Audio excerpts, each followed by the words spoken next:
അപ്പോൾ നാട്ടിലെല്ലാവർക്കും ക്ലൈമറ്റ് മാറിയതുകൊണ്ട് പനിയും ചുമയും ഉള്ളതുകൊണ്ട് നമുക്കൊരു ചുക്ക് കാപ്പി ഉണ്ടാക്കി നോക്കാം. ചുക്ക് കാപ്പിക്ക് ആവശ്യമായ ചുക്ക്, ഡ്രൈ ജിഞ്ചർ, കുരുമുളക്, മല്ലി പച്ച. അപ്പം കുരുമുളക്, ജിഞ്ചറെല്ലാം സെപ്പറേറ്റ് ആയിട്ട് നമുക്ക് ഇടിച്ചെടുക്കാം. ഇടിച്ചെടുത്തതിന് ശേഷം ഒരു പാത്രത്തിലേക്കിട്ട്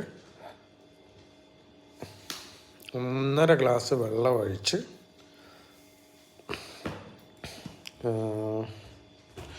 ഒരു ഗ്ലാസ് ആകുന്നത് വരെ നന്നായിട്ട് തിളപ്പിക്കുക.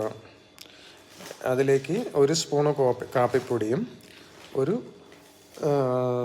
വെല്ല കഷ്ണം ജാഗരി അതും കൂടെ ചേർത്ത് നന്നായി തിളപ്പിക്കുക. അതിനുശേഷം അരിച്ചെടുത്ത് കുടിക്കുക. ഇതൊരു കഷായമാണ്. തൊണ്ടവേദന, കഫക്കെട്ട്, ജലദോഷം, പനി എന്നിവ മാറ്റുന്ന ഒരു നല്ല കഷായം. എല്ലാവരും ട്രൈ ചെയ്തു. താങ്ക്